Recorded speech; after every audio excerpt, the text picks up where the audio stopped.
Hello people, welcome back to my YouTube channel. तो आज का हमारा टॉपिक है बैंक की लेंडिंग रेट्स कैसे डिसाइड होती है, पहले क्या सिस्टम था, अभी प्रेजेंट के अंदर क्या सिस्टम है। ये वाली सारी चीज़ें हमें देखनी है। कल अपनों ने क्या देख लिया था, प्रायोरिटी सेक्टर लेंडिंग नॉर्म्स कितने होते हैं, किस पे अप्लाई होते हैं, कौन लागू करता है, कौन बैंक कर सकता है, एनबीएफसी कर सकती है, सारी अपनों ने इन्फॉर्मेशन देख ली थी। तो आज का हमारा टॉपिक है कि बैंक्स की लेंडिंग रेट्स क्या होती है। अब देखो, जिस दर पे, जिस इंटरेस्ट रेट पे बैंक लोगों को लोन देता है वो कैसे डिसाइड होती है, कैसे वो अपना प्रॉफिट देखता है कि मेरा इसमें कितना फ़ायदा है, ये वापस आ पाएगा क्या लोन। ये वाली सारी चीज़ें देखने के लिए लेंडिंग रेट्स तो डिसाइड होनी चाहिए, ब्याज दर तो डिसाइड होनी चाहिए। तो 1969 वाले टाइम पे क्या हुआ था, ये लैंडिंग रेट्स कौन डिसाइड करता था, गवर्नमेंट डिसाइड करती थी। तो उसको एडमिनिस्ट्रेशन रेट भी बोला जाता था उस टाइम पे, 1969 वाले टाइम पे। और 1969 का आपको कोई फैक्ट पता है तो आप कमेंट सेक्शन में बता सकते हो। इकोनॉमी से रिलेटेड बहुत ही इंपॉर्टेंट पहला स्टेप लिया गया था बैंकिंग रिफॉर्म्स के अंदर। तो आप कमेंट सेक्शन में उसका आंसर बता सकते हो 1969 में क्या हुआ था। फिर 1991 में नरसिम्हन कमेटी बनती है, कहती है नहीं भाई, ये गवर्नमेंट डिसाइड करती है लैंडिंग रेट्स, तो ये सही काम नहीं है, चेंज करो इसको, रिफॉर्म्स करो। तो 2003 के अंदर आरबीआई इंट्रोड्यूस करता है एक BPLR system, benchmark rate system introduce करता है। Benchmark lending rate system RBI introduce करता है। इसके अंदर वो कुछ फार्मूला देता है और उसके बाद में कहता है कि इस आधार पे तुम बनाओ। लेकिन ये इतना इफेक्टिव नहीं रहता है। फिर सारी इसमें नहीं जाना अपनों को केमिस्ट्री में कि ये कैसे हुआ क्या हुआ। इतना याद रखना है 2003 के अंदर क्या क्रोनोलॉजी थी, बीपीएलआर सिस्टम अपने यूज़ करते थे। फिर 2010 के अंदर आते आते अपने क्या यूज़ करने लग गए, बेस रेट यूज़ करने लग गए। बेस रेट होती थी कुछ स्पेसिफिक और एक फार्मूला देता था आरबीआई, उसको अपडेट करना होता था बैंक्स को टाइम टू टाइम। 2016 के अंदर आता है marginal cost of funds base landing rate, MCLR system. ये भी इतना इफेक्टिव नहीं रहता है क्योंकि पहले आरबीआई वहाँ से तो अपनी रेपो रेट चेंज कर देता था, लेकिन ये जो बैंक्स है एमसीएलआर फार्मूला के अकॉर्डिंग चीज़ें चेंज नहीं करते थे। उसके बाद में 2019 के अंदर या जो वर्तमान में सिस्टम अपने दोनों यूज़ कर रहे हैं वैसे, एमसीएलआर और एक्सटर्नल बेंचमार्क। तो 2019 के अंदर आता है एक्सटर्नल बेंचमार्क फॉर्मूला। अब इसके अंदर आरबीआई बोल देता है कि भाई मैं तुमको 3 चीज़ें दे देता हूँ, उनमें से तुमको एक चीज़ डिसाइड करनी है और उसके बेस पे अपनी क्या करनी है, ब्याज दर या इंटरेस्ट रेट डिसाइड करनी है तुमको।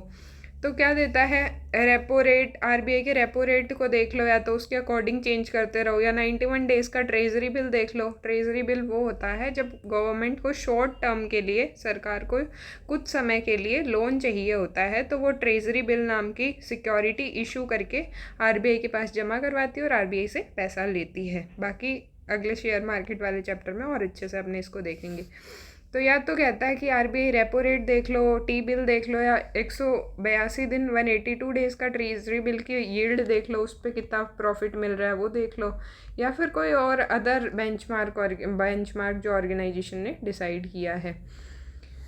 तो ये वाली सारी चीज़ें बताई थी। याद रखना थोड़ा बहुत कि एक्सटर्नल बेंचमार्क में क्या क्या आता है, इनमें से एक चूज़ करना होता है, सारे नहीं, कोई भी एक, या तो repo rate, 91 days treasury bill, 182 days, या फिर कोई फाइनेंशियल बेंचमार्क इंडिया लिमिटेड का जो भी बेंचमार्क है उसका सिस्टम है, उसके बेसिस पे आप कर सकते हो।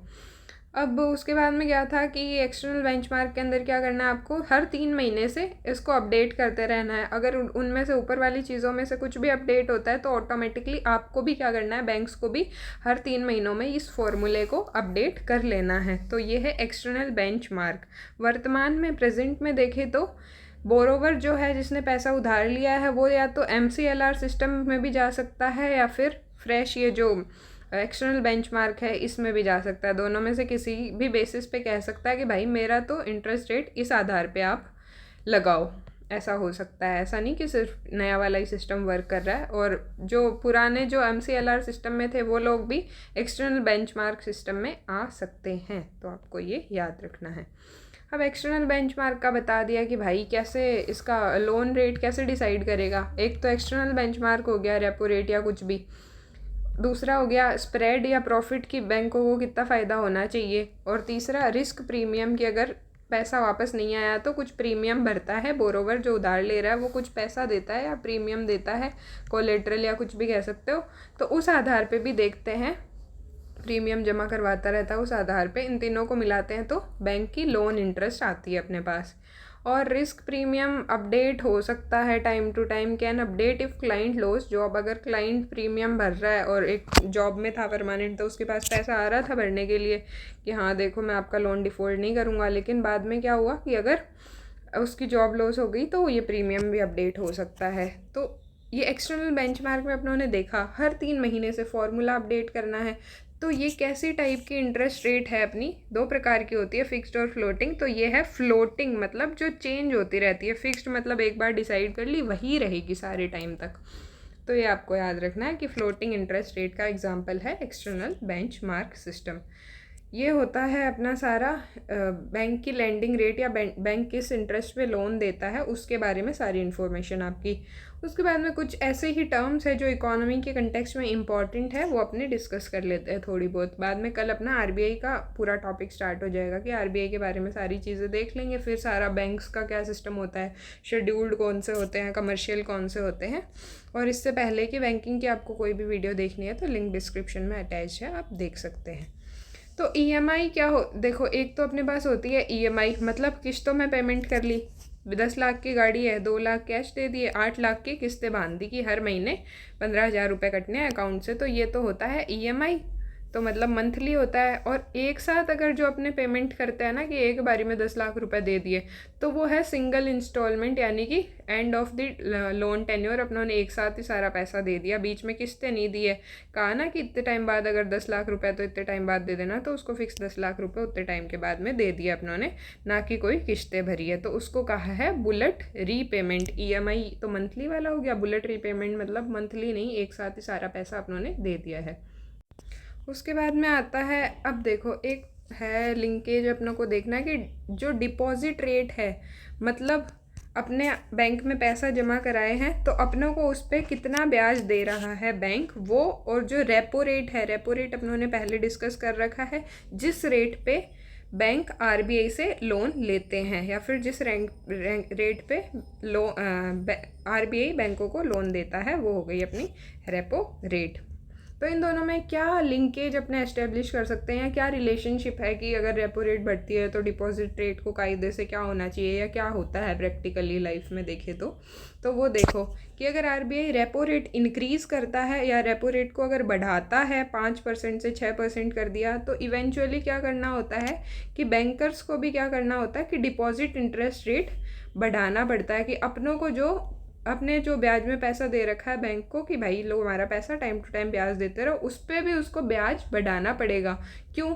क्योंकि अब उधर रेपो रेट टाइट कर दी तो बैंकों को मुश्किल से पैसा मिलेगा, मतलब ज़्यादा ब्याज पे पैसा मिलेगा तो कम हो जाएगा उनका पैसा कायदे से देखे तो अपने, या फिर ज़्यादा इंटरेस्ट पे ले रहे हैं वो, तो उनको इतना फ़ायदा नहीं होएगा, नुकसान होएगा। और इधर से क्या होगा, अपना पैसा भी अपने कह देंगे भाई हमें तो deposit interest rate repo rate बढ़ी है तो हमारा भी बढ़ाओ ब्याज, वरना तो हम अपना पैसा निकाल के गवर्नमेंट सिक्योरिटी या फिर बॉन्ड्स या फिर गोल्ड, इन सारी चीज़ों में इन्वेस्ट कर देंगे।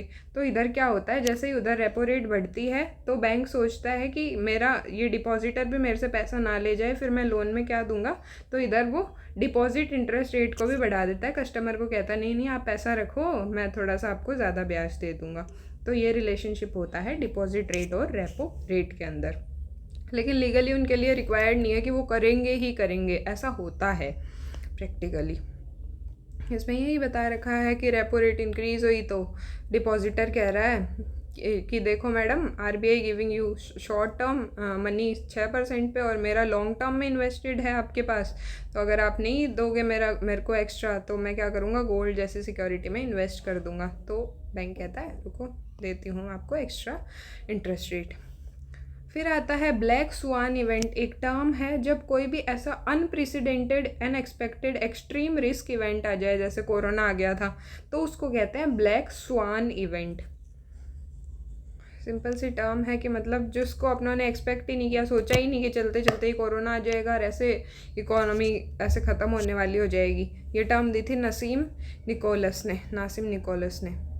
उसके बाद एक कंसेप्ट है हार्ड लैंडिंग और सॉफ्ट लैंडिंग। अपना क्या होता है हार्ड लैंडिंग? वो होता है जब क्या होता है कि लोन्स अचानक से क्या हो जाए, महंगे हो जाए, लोन अचानक से महंगे होएंगे तो क्या होगा, इंडस्ट्रीज़ को, कंपनीज़ को लोन कम मिलेंगे तो जीडीपी की ग्रोथ नहीं होगी। और जीडीपी की ग्रोथ क्या होगी, अगर उधर ऐसे अपनों ने सोचा ही नहीं और अचानक से अगर लोन महंगे हो गए तो क्या होगा, कंपनियों का काम भी अचानक से कम हो जाएगा और अचानक से ही क्या होगी, जीडीपी की ग्रोथ गिरेगी अचानक से। तो इस अचानक से होने वाले काम को बोलते हैं अपने हार्ड लैंडिंग। मतलब अपनों ने लोन एक्सट्रीमली फास्ट एक्सपेंसिव कर दिए कि अपनों ने जल्दी से लोन एक्सपेंसिव कर दिए तो अपने पास इतना टाइम ही नहीं रहा और वो उसका असर अपनों को जीडीपी पे तुरंत देखने को मिला।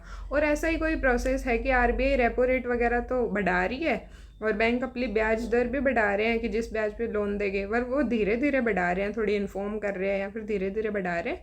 तो उससे इम्पैक्ट क्या होगा कि जीडीपी ग्रोथ भी धीरे धीरे गिरेगी। तो उसको बोला है सॉफ्ट लैंडिंग।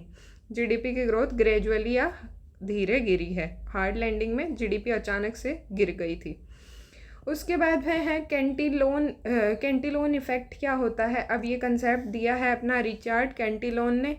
इसके अंदर क्या है कि जब मनी सप्लाई इंक्रीज होती है तो purchasing power of people who first achieve the freshly created money is increase at the cost of rest of the people. इसका क्या मतलब है, देखो, आरबीआई ने पैसा रेपो रेट कम कर दी, मतलब अब बैंक क्या करेंगे, पैसा ज़्यादा देंगे लोन के अंदर।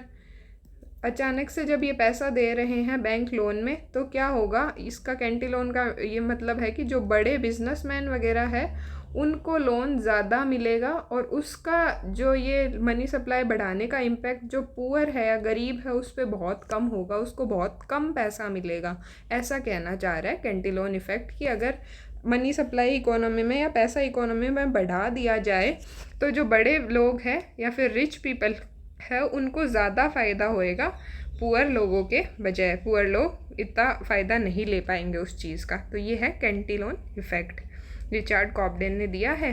अगर आपको मेरी वीडियो अच्छी लगी हो, यहाँ तक कंसेप्ट अगर अच्छे से क्लियर हो गया हो तो आप कर सकते हैं वीडियो को लाइक, चैनल को सब्सक्राइब और बेल आइकन को हिट। अपनी डेली क्लासेस होती है, सैटरडे संडे को मेनली ऑफ रहता है, कभी कभार संडे ही रहता है मोस्टली। तो आप देख सकते हैं videos daily update, daily 10-15 minutes की ही वीडियो होती है, 10-15-20 से ज़्यादा नहीं होती। तो आप इतना तो देख ही सकते हैं, सारे कंसेप्ट आपके क्लियर हो जाएंगे इकोनॉमी से रिलेटेड।